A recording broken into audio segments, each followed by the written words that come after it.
Welcome to New Thought Deep Dive. Each week, we dive into a refresher on New Thought spiritual ideas that leave you thinking. Everything about this podcast, from the intro to the script and the presenters, is generated by AI. For more information, please visit newthoughtnexus.net. Welcome back to the Deep Dive. We are really getting into the thick of it now. We really are. For the last 3 weeks, we've essentially been in the garage, like mechanics. Right, tinkering. We looked at the engine, that law of mind action. We found our voice with affirmations. And then last week, we drew up the blueprint with visualization. Mm-hmm. But I have to be honest with you. A blueprint, it's just a piece of paper. And an engine sitting on a stand, well, it's just a heavy block of metal. It doesn't actually go anywhere. It's dead weight until you turn the key. And that is exactly where we are today. Finally. We're wrapping up this series on the driver's seat, and we've landed on the part that, let's be real, is the only part most people actually care about. The results. The destination. Payoff. So, set the stage for us. We've built the car. What's the mission for this final week? The mission for this deep dive is to shift your entire operating system. I mean, we want to move you from being a seeker to a knower. Okay, that sounds like a subtle difference, but I have a feeling it's actually huge. It's the only difference that matters. A seeker is always looking for the next thing, the next book, the next teacher. The next technique that's finally going to fix everything. Exactly. They're always on the hunt. But a knower operates from a place of conviction. They aren't looking for the truth anymore. They're living from it. And that's the driver's seat. That's the driver's seat. And to make that shift, we have to tackle a concept called demonstration. Demonstration. Okay, you have to define that for us in this context. Because when I hear that word, I think of, a protest or maybe a software demo. Right. And in this specific context, in these texts, demonstration is technical. It's the proof. That's proof? It's the physical evidence that your spiritual work has actually taken form. It's the check that arrives in the mail. It's the body healing. It's when the invisible idea becomes a visible fact. So it's the stuff, the result. But I feel like there's a massive trap here. Oh, absolutely. Because I think most people hear demonstration and they think of it like a vending machine. I put my spiritual coin in, I press a button, and the universe drops a candy bar. That is the number one misconception, and it's why so many people get frustrated and just quit. So it's not that. It is not that. We have to be really clear. Demonstration is not a magic trick. It is not God or the universe giving you something you didn't have before. It's not an addition. Okay, if it's not getting something new, then what is it? Because if I'm broke and then suddenly I have money, that feels pretty new to me. Okay, think of it like this. Imagine you're in a room with a huge window. Yeah. And outside, the sun is just blazing. It's a constant. The light is always pressing against the glass. Got it. But your window is caked in mud. Just years of dirt, dust, grime, which in our analogy is fear, doubt, old beliefs. So my room is dark. I can't see anything. Pitch black. Now, you start doing this work. You start cleaning the window. Yeah. You scrub away a little fear here, a little doubt there. And suddenly, a beam of light shoots into the room. Now, here is the critical question. Did you create the sun? No, of course not. The sun was there the whole time. Did you have to convince the sun to shine on your house? No. I removed the barrier. I cleaned the glass. Exactly. That is demonstration. You didn't create the light. You just removed the dirt so the light that was always there could finally shine through. So it's not about getting, it's about clearing. It's about revealing what was already true, but was just hidden behind the mud of our own thinking. That is uncomfortably empowering. Right. Because it means that if my room is dark right now, it's not because the sun went out, it's because my glass is dirty. The responsibility is right back on you. Your life, as it looks right now, is your constant demonstration. It's a perfect reflection of the state of your window. So if you don't like the view, don't yell at the sun. Don't beg the sun, grab a rag, and start cleaning. Which requires some brutal honesty. And I think that leads us right into this first big idea in the notes. The difference between right thinking and positive thinking. A huge distinction. Because when people hear clean the window, they often think, oh, I just need to think happy thoughts. And that is such a dangerous trap. Positive thinking, the way it's usually sold, can be incredibly superficial. It's like putting a smiley face sticker over the check engine light in your car. Perfect analogy. It doesn't fix the engine, it just hides the warning. We see this all the time, this kind of toxic positivity. everything is fine while the ship is sinking. Exactly. And the material calls this a house divided. Let's say you are terrified about, say, a bankruptcy. Great. You can't sleep. Your stomach is in knots. But you're walking around chanting, I am wealthy, I am abundant, I have overflow. But inside you're just screaming, I'm broke, help me. Correct. You're saying one thing, but feeling another. And remember that engine from week 1, the law of mind action. It doesn't just listen to your words, it listens to your feeling, your vibration. So if I'm saying wealth, but vibrating terror, the law hears terror. It hears terror and says, oh, more terror, you got it. You're imprinting fear into that creative medium because it's your dominant feeling. The mask doesn't fool the law. So what's the alternative? We can't just wallow in the problem either. What is right thinking? Right thinking isn't a mask. It's more like X-ray vision. All right. It's looking a problem right in the face, not ignoring it and seeing through it. It's all about distinguishing between a fact and the truth. Walk me through that, because to most people, fact and truth are pretty much the same thing. But in this philosophy, they can be opposites. So let's stick with the money example. The fact, or what the texts call the appearance, is that the bank account reads 0. That's a hard fact to argue with. You don't argue with it, you acknowledge it. Okay, the account is empty, that's an effect. Yeah. But right thinking refuses to accept that fact as the ultimate reality. The truth, with a capital T, is that you live in a universe of infinite substance. The truth is that your source is unlimited. So it's saying, I see the 0, that's the fact, but I know that my true supply is a spiritual principle that hasn't changed. That's the truth. Exactly. You're saying, I see the problem, but I know the principle is greater than the problem.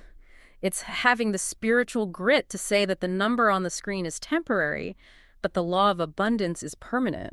It's like you're overruling the evidence of your senses with a higher principle. You're judging by righteous judgment, not by appearances. And that takes real mental muscle. Yeah, it's easy to be happy when the account is full. It's another thing entirely when it's empty. That's the grit.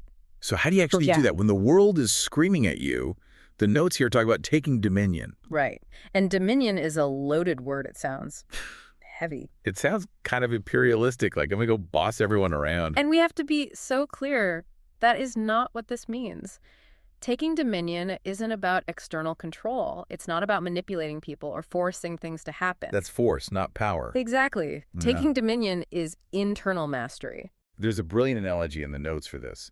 The thermometer versus the thermostat. It's the perfect metaphor. Most people live their lives as thermometers. What does a thermometer do? It just reads the room. If it's hot, it goes up. If it's cold, it goes down. It has no say in the matter. It's a victim of the atmosphere. If the news is bad, you feel bad. If someone is grumpy at work, you get anxious. You're just reacting all day long. You're letting the outside world set your temperature. But the goal of this whole thing is to become a thermostat. A thermostat doesn't care what the weather is outside. It has a setting. You set it to 72 degrees. And if the room drops to 60?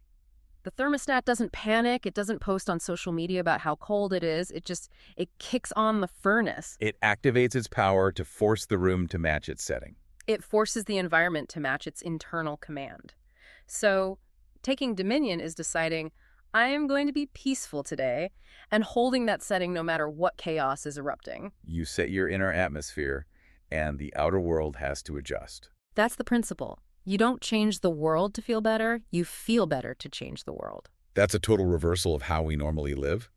I'm usually waiting for the thing to happen so I can feel good. And this says you have to feel good to make the thing happen. You are the driver. Okay, conceptually, I'm with you, but practically, things go wrong. You set your thermostat to success, and then you get a rejection email. How do you not just snap back into being a thermometer? That's where we have to look at nature. The river and the rocks metaphor is key here. Okay. Think of that infinite substance, that creative energy, as a massive, powerful river. And your problems, the rejection, the bill, they're just rocks in the riverbed. I can picture that. Now, does the water stop and argue with the rock? Does it get angry that the rock is there? No, it just flows around it.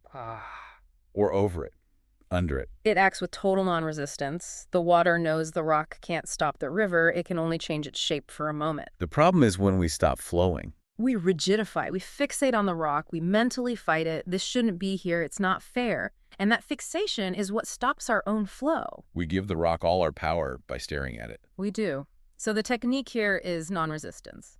When you feel blocked, You stop the mental fight. You return to the I am. You affirm, I am the presence of God in action, and you trust the power of the universe to handle the rock. You're conserving your energy. Instead of fighting the problem, you use that energy to keep flowing toward a solution. And you trust that the sheer force of your continued flow will eventually move the rock. You have to keep moving. This brings us to what might be the hardest part of this whole week. We've done the work. We're trying to flow, but we get impatient. We want it now. And the texts talk about this idea called the Sabbath of mind. This is a beautiful concept, but it's so often misunderstood. The Sabbath in this tradition isn't a day of the week. It's a state of consciousness. What kind of state? It's the practice of resting in the finished work. Resting in the finished work. I mean, that sounds lovely. But how do I rest when I'm stressing out about a deadline? It means you reach a point where you stop struggling. The best way to get this is the analogy of the seed in the soil. Okay, the seed analogy. Let's unpack it. When you plant a seed in a garden, what do? You put it in the dirt, you cover it up, and then you walk away. You walk away. You trust the soil. You don't stand there yelling at it to grow. But that's what we do with our spiritual work, isn't it? We plant the seed, the affirmation, the vision, and then 10 minutes later, we're digging it up. Is it working yet? I don't see anything. And what happens when you dig up a seed? You kill it. You kill it. You expose it to the harsh light of your own anxiety and doubt. Digging it up is an act of unbelief. It's telling the universe, I don't trust the process. So the Sabbath is the discipline of not digging. It's that deep breath where you finally say, it is done. I've planted the seed. The law knows how to grow this thing. I am letting it work. But that's so hard. Struggle feels productive. If I'm worrying, at least I feel like I'm doing something about the problem. And that's the ultimate trap. Struggle implies lack. If you're trying really hard, you are vibrating the energy of, I don't have this yet. You are affirming its absence. The Sabbath is the ultimate act of faith. It's trusting the work that's happening in the dark where you can't see it. Exactly. So if we're in this Sabbath period, waiting, does that mean we just do nothing? Sit on the couch and stare at the wall? Not at all. That's just passivity. We need active expectancy. And this brings us to the final piece of this week, acting as if and priming the pump. I love that phrase, priming the pump. It feels active. It is. It's about bridging the gap between your inner vision and your outer reality with your physical actions. How so? You have to live from the end. You ask yourself, if my prayer were already answered, how would I walk? How would I breathe? How would I treat other people? So if I'm trying to demonstrate abundance, I shouldn't be walking around all slumped over and worried. Right. You act as if. But priming the pump takes it a step further. You know those old manual water pumps? Yeah. You have to pour a little water in to get the suction going, to get all the water out. You have to give first. Can you give some concrete examples of that? Sure. For abundance, it doesn't mean go buy a sports car you can't afford. But it might mean leaving a slightly bigger tip than you normally would. Or donating $5. The amount doesn't matter. It's the signal. The signal is, I have enough to share. Exactly. You're breaking the paralysis of lack. You're telling the universe, I'm safe enough to let this go. You're starting the flow. What about for health? If someone's dealing with a physical challenge? You act as if you are well. Maybe you take a short, joyful walk, even if you're tired. You dress nicely instead of staying in your pajamas all day. You're telling your body, I am preparing for vitality. And for love or relationships? Don't wait by the phone for someone to call. Be the generator of love. Send a kind text to a friend. Start the flow yourself. There's one more little technique in the notes, the smile technique. It sounds almost too simple. It is deceptively simple. Think about what your body does when a problem hits. You get a bill you can't pay. What's the physical reaction? You cringe, everything tightens up. You contract. The instruction is to override that. When that appearance of lack pops up, you physically force yourself to smile. Smile at the bill. Smile at the bill. And you say internally, thank you, Spirit, that the truth is abundance and this work is already done. It's like a neurological pattern interrupt. It completely breaks the fear cycle. It signals to your whole being that you are the thermostat.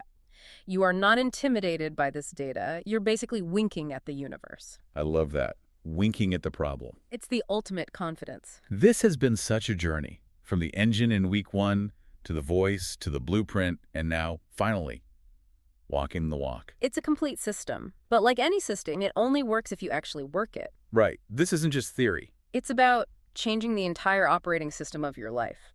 So as we wrap up, what is the one big takeaway you want everyone listening to hold on to from this week? I want to remind you that your life is the demonstration. It's happening right now. And if you don't like the view, remember that window. You don't have to create the sun. You don't have to beg the universe. You just have to clean the window. You just have to clean the window. The power is already there, pressing against the glass, waiting for you. That is such a relief. And before we go, we always like to leave you with a provocative thought to chew on. Here's the question for this week. We all tend to wait for the big demonstration, right? The new house, the big check, the miracle. We're looking for the fireworks. Exactly. But what small demonstration happened this week that you might have missed because you were too busy waiting for the big one? Oh, that's good. Stepping over the quarters to find the $100 bills. Was it a sudden shift in your mood? A moment of perfect timing? A surprise refund for a few bucks? The real question is this: how does noticing those small proofs change the speed of the big ones? I have a feeling gratitude for the small stuff might be the accelerator pedal. I think you'll find it's the fastest path there is. Start looking for the breadcrumbs, everyone. They lead to the feast. Thank you for joining us on this deep dive. A pleasure, as always.